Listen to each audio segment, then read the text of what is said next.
తన ఉద్యోగరీత్యా అదేవిధంగా సర్వీస్లో నా బిడ్డలకు అన్యాయం జరుగుతుంది, నేను వాళ్ళకి వెన్నంటూ తోడుగా ఉండాలి అని చెప్పి మరి జాబ్ని కూడా తను రిజైన్ చేసి జాతి కోసం నిలబడినటువంటి వెన్నుముకగా నిలబడినటువంటి అన్న ఆర్ఎస్ ప్రొఫెసర్ అన్న గారికి, మరి ఇక్కడికి వచ్చినటువంటి మన కుల సంఘాలు, అదేవిధంగా రాజకీయ సంఘాలు, అదేవిధంగా మన ఎప్పుడు నిరంతరం విద్యార్థుల పక్షాన మహిళల పక్షాన నిలబడి కొట్లాడుతున్న శారదక్క, మన రామూర్తి గౌడ్, రామ్ కోటన్న తదితర ముఖ్య నాయకులందరికీ కూడా నా ఉద్యమాభివందనలు తెలియజేస్తూ, మరి మన అన్నను చూస్తేనే అంబేద్కర్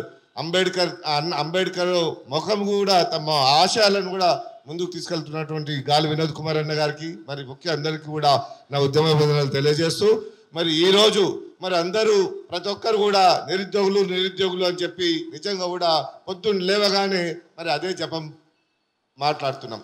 దానికి కారణం 10 సంవత్సరాలుగా నిరంతరం పోరాడి అగ్రకుల పక్కన రాష్ట్రాలు ఉన్నటువంటి మన జాతి బిడ్డల ఉద్యోగాలు కొల్లగొట్టుకపోతున్నారు. మరి 70 సంవత్సరాల నుంచి మన తెలంగాణ బిడ్డలకు అన్యాయం జరుగుతుంది.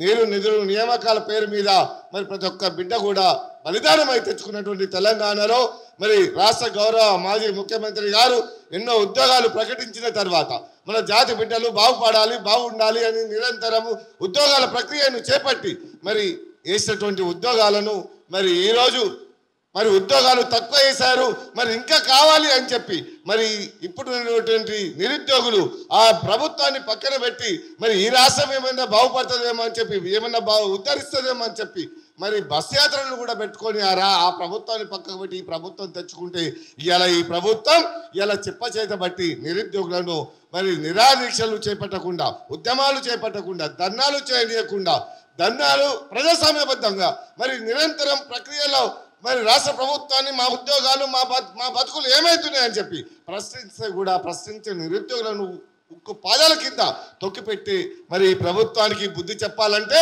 మరి అతి తొందరలోనే మనం ఏమడుగుతున్నాం, గ్రూప్ 1లో 1:100 ఏమన్నాం. పక్క రాష్ట్రంలో ఉన్నటువంటి మరి తెలుగుదేశం ప్రభుత్వం కూడా మరి ఇవ్వలేదా, 1:100 ఇవ్వలేదా?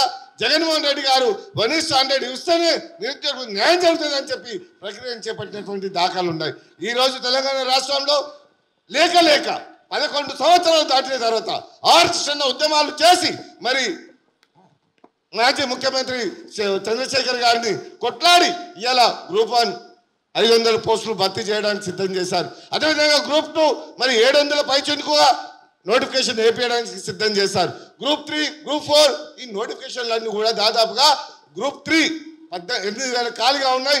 గ్రూప్ 4 మరి 12,000 పైకి చెట్టుకుగా ఖాళీగా ఉంటే నామమాత్రంగా ఏదో తూడు మంత్రంగా ఈ రాష్ట్ర ప్రభుత్వాన్ని ఇంకా ఫుల్ఫిల్ చేయాలి అని చెప్పి కొట్లాడితే మరి ఎక్కడ ఈ ఉద్యోగాలన్నీ ఎక్కడ పోతున్నాయి? మరి వెనకాల బ్యాక్లాగ్ చేసి మరి అమ్ముకుంటున్నారా?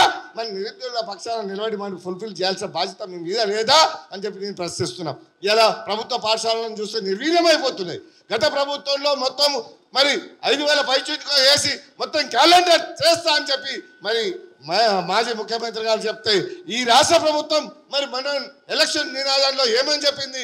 ఎగడిసి 25,000 పోస్టులు ఖాళీగా ఉన్నాయి, ఎక్కడ పోయినాయి ఆ పోస్టులు అని చెప్పి సంసారి మాటలు మాట్లాడింది వాస్తవం కాదా అని చెప్పి ఈ రాష్ట్ర ప్రభుత్వాన్ని నేను డిమాండ్ చేస్తున్నాను. అందుకనే మెగాడిఎస్సి 25,000 పోస్టులు భర్తీ చేస్తూ మరి వాళ్ళు ఏమడుగుతున్నారు?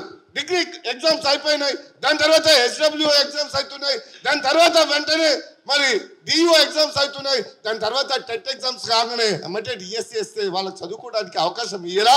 మేము ఒకటే అడుగుతున్నాం, కొంతమ్మ కోరికలు అడుగుతలేం, మేము మంత్రి పదవులు అడుగుతలేం, మీ సీఎం పోస్టులు అడుగుతలేం, మాకు చదువుకోవడానికి ఒక 2 నెలలు గడువు ఏమని అడుగుతున్నాం తప్ప మీ ప్రక్రియను అడ్డుపడడం లేదు. అంటే ప్రశ్నిస్తే ప్రతిపక్షాలు మా మీద బట్టగాల్సింది చేస్తున్నాం అనేది సరైన పద్ధతి కాదు అని చెప్పి ఈ రాష్ట్ర ప్రభుత్వాన్ని డిమాండ్ చేస్తున్నా.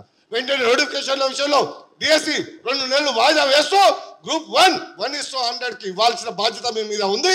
గ్రూప్ 3, గ్రూప్ 2, గ్రూప్ 4 కూడా సంఖ్య పెంచాల్సిన బాధ్యత ఈ రాష్ట్ర ప్రభుత్వం మీద ఉంది. లేకపోతే ఆర్ కృష్ణ గారి నేతృత్వంలో ప్రవీణ్ అన్న గారి నేతృత్వంలో రాష్ట్ర వ్యాప్తంగా 18 లక్షల నిరుద్యోగులతో అగ్గి గుండం చేయడానికి సిద్ధపడతామని చెప్పి కూడా హెచ్చరిస్తూ ఈ అవకాశం ఇచ్చినటువంటి పెద్దలకు మా ఉద్యమం